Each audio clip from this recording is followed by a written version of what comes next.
Il était une fois, il y a très longtemps, un homme nommé Jonas. Jonas était un prophète, ce qui signifiait que parfois Dieu lui parlait et lui confiait des tâches très importantes. Un matin ensoleillé, Dieu parla à Jonas d'une voix aussi douce qu'un murmure, mais aussi puissante que le tonnerre. Dieu avait une mission spéciale et très importante pour lui. Il voulait que Jonas se rende dans la grande ville de Ninive. Les gens de Ninive n'étaient pas très gentils les uns envers les autres. Ils faisaient beaucoup de choses qui rendaient Dieu triste, et Dieu voulait leur donner une chance de changer leur voix et de dire qu'ils étaient désolés. Jonas entendit très clairement le message de Dieu. Il savait exactement ce qu'il était censé faire. Il devait faire ses bagages, se mettre en route et se diriger directement vers Ninive pour livrer l'importante nouvelle. Mais Jonas ne voulait pas y aller. Pas du tout. Il pensa aux gens de Ninive et il se sentit grincheux et têtu. Il croyait qu'il n'était pas de bonnes personnes et il ne pensait pas qu'il méritait un message spécial de Dieu. Alors, Jonas fit un plan secret. Au lieu d'obéir à Dieu, il décida de s'enfuir, aussi loin qu'il le pouvait, dans la direction opposée. Alors, Jonas descendit aux portes animées, un endroit rempli de l'odeur du sel et du poisson, et du bruit des marins qui criaient et du bois qui craquait. Il chercha un navire qui allait loin, très loin de Ninive.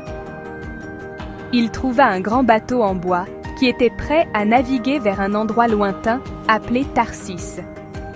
C'était parfait. C'était de l'autre côté du monde par rapport à l'endroit où Dieu voulait qu'il soit. Jonas paya son argent au capitaine, monta à bord du navire et trouva un coin tranquille en bas où il pouvait se cacher. Il espérait que s'il naviguait assez loin sur la mer, Dieu l'oublierait complètement. Alors que le navire s'éloignait de la terre, Jonas sentit un peu de soulagement. Le vent gonflait les grandes voiles, et le bateau commença à glisser doucement sur les douces vagues bleues. Le soleil était chaud sur le pont, et le ciel était clair et lumineux. Jonas pensait que son plan fonctionnait parfaitement. Il avait échappé à sa grande tâche. Il était libre. Il descendit au fond du navire, trouva un endroit confortable, et bientôt, avec le balancement du bateau, il s'endormit profondément. Il ne savait pas que Dieu voit tout, même un prophète en fuite dormant au fond d'un bateau sur une grande mer. Pendant que Jonas dormait profondément, quelque chose commença à changer. Le ciel bleu clair commença à virer à un gris sombre et menaçant. Le vent doux qui avait poussé le navire se transforma en une puissante et hurlante tempête. D'énormes vagues, aussi hautes que des collines, commencèrent à s'écraser contre les flancs du bateau en bois, le ballottant d'avant en arrière comme un minuscule jouet. Les marins sur le pont étaient très effrayés. C'étaient des hommes forts et courageux qui connaissaient très bien la mer, mais ils n'avaient jamais vu une tempête aussi féroce et aussi soudaine. Ils craignaient que leur navire ne se brise en 1 million de morceaux et ne coule au fond de l'océan en colère. Les marins firent tout ce qu'ils purent pour sauver leur navire. Ils abaissèrent les grandes et lourdes voiles et attachèrent tout avec des cordes solides. Ils commencèrent à jeter toutes leurs précieuses cargaisons par-dessus bord dans l'eau tourbillonnante pour alléger le bateau. Ils espéraient bas que cela les aiderait à rester à flot. Le capitaine criait des ordres, et les hommes travaillaient dur, leurs visages mouillés par les embruns et la pluie. Mais quoi qu'ils fassent, la tempête ne faisait qu'empirer. Le vent hurlait et les vagues s'écrasaient sur le pont, rendant impossible de se tenir debout. Ils étaient tous terrifiés à l'idée de se noyer.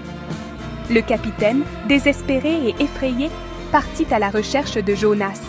Il le trouva encore endormi, même avec tout le bruit de la tempête. « Comment peux-tu dormir ?» cria le capitaine par-dessus le vent. « Lève-toi et prie ton Dieu.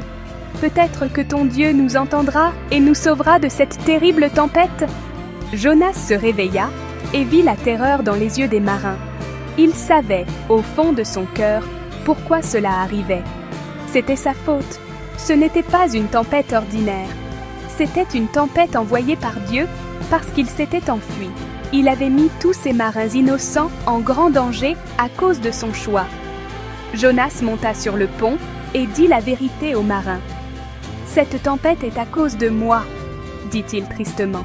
« Je fuis le Dieu qui a fait la terre et la mer. Si vous voulez que la tempête s'arrête, vous devez me prendre et me jeter à l'eau. Alors la mer redeviendra calme pour vous. » Les marins ne voulaient pas faire cela. Ils essayèrent de ramer vers la terre, mais la tempête était trop forte. Finalement, sachant que c'était leur seule chance, ils firent une prière, soulevèrent Jonas et le jetèrent par-dessus bord dans la mer déchaînée et agitée. Au moment même où Jonas éclaboussa l'eau sauvage et orageuse, un miracle se produisit. Le vent cessa de hurler. Les vagues géantes devinrent petites et douces. Le ciel sombre et menaçant redevint un bleu calme et paisible. Les marins sur le navire regardèrent avec stupéfaction. La mer était redevenue calme, exactement comme Jonas l'avait dit. Ils étaient sains et saufs. Mais qu'en était-il de Jonas? Il coulait dans l'eau profonde et sombre. Il pensa que c'était la fin. Il ferma les yeux, s'attendant à être perdu dans la mer pour toujours. Il regrettait d'avoir fui Dieu et d'avoir causé tant de problèmes. Mais Dieu n'avait pas oublié Jonas. Au moment où Jonas s'enfonçait dans l'obscurité, Dieu envoya un énorme poisson, plus grand que tous les poissons que quiconque avait jamais vus auparavant. Il était aussi grand qu'une maison, avec une bouche assez large pour avaler un petit bateau. Le grand poisson nagea droit vers Jonas et, d'une seule immense gorgée, l'avala tout entier. Jonas ne fut pas blessé. Il glissa dans le ventre sombre, glissant et sentant les algues du poisson. Ce n'était pas un endroit confortable, mais il était vivant. Il était en sécurité des profondeurs de la mer, à l'intérieur de cette incroyable créature nageuse. Pendant 3 jours entiers et 3 longues nuits, Jonas vécut à l'intérieur du ventre du grand poisson. Il faisait très, très sombre. Il ne pouvait rien voir du tout. Il ne pouvait que sentir le poisson nager à travers l'océan profond, parfois plongeant bas et parfois nageant près de la surface. C'était un endroit étrange et solitaire. Jonas eut beaucoup de temps pour réfléchir à ce qu'il avait fait.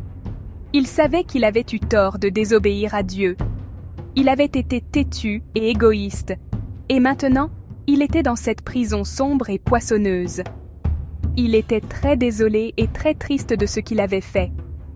Dans l'obscurité du ventre du poisson, Jonas commença à prier. Il parla à Dieu du fond de son cœur. Il dit : « Je t'ai crié quand j'étais en difficulté, et tu m'as entendu. Tu m'as sauvé des eaux profondes. Je t'obéirai maintenant. Je ferai ce que tu m'as demandé de faire. » Jonas promit à Dieu que s'il avait une autre chance, il irait à Ninive sans se plaindre. Il savait que Dieu était puissant et miséricordieux, et il avait confiance que Dieu avait un plan pour lui, même dans cette situation étrange et effrayante. Il était prêt à écouter et à obéir. Après 3 jours, Dieu entendit la prière de Jonas depuis l'intérieur du poisson. Dieu parla au grand poisson, et le poisson obéit. Il nagea près du rivage, et avec un grand souffle, il recracha Jonas directement sur une plage sèche et sablonneuse. Jonas cligna des yeux sous la lumière vive du soleil.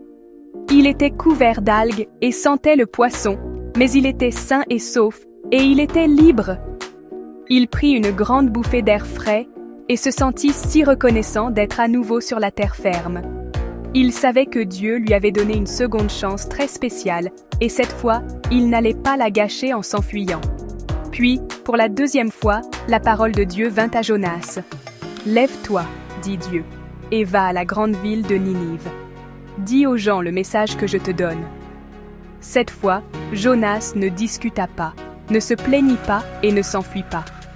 Il se leva immédiatement et commença à marcher. Il marcha et marcha jusqu'à ce qu'il atteigne l'énorme ville de Ninive. Il traversa ses rues animées et ses marchés bondés et commença à partager le message de Dieu. « Dans 40 jours, cria Jonas pour que tout le monde puisse l'entendre, Ninive sera renversée à cause de sa méchanceté. Vous devez changer vos voies. À la surprise de Jonas, les habitants de Ninive écoutèrent. Du roi le plus puissant au plus humble des serviteurs, tout le monde entendit les paroles de Jonas et les crut. Ils savaient qu'ils avaient mal agi, et ils étaient très désolés. Le roi ôta ses riches robes royales et enfila des vêtements simples et rêches. Il ordonna à tous les habitants de la ville d'abandonner leurs mauvaises habitudes et de prier Dieu pour le pardon. Quand Dieu vit que les habitants de Ninive avaient vraiment changé de cœur et étaient désolés, il leur montra gentillesse et pardon. Il ne détruisit pas leur ville comme il l'avait averti. Jonas, cependant, n'en fut pas heureux. Il sortit de la ville, s'assit sous une plante et grommela. Il pensait que les habitants de Ninive méritaient d'être punis. Mais Dieu voulait enseigner à Jonas une autre leçon importante. Il fit que la plante qui donnait de l'ombre à Jonas se flétrisse et meure. Quand Jonas se plaignit de la plante morte, Dieu dit « Tu te soucies d'une plante que tu n'as pas fait pousser, mais tu ne veux pas que je me soucie des milliers de personnes de la grande ville de Ninive? J'aime tous les gens, Jonas, et je suis toujours prêt à pardonner à quiconque est vraiment désolé. » Jonas comprit finalement que l'amour et la gentillesse de Dieu sont pour tout le monde.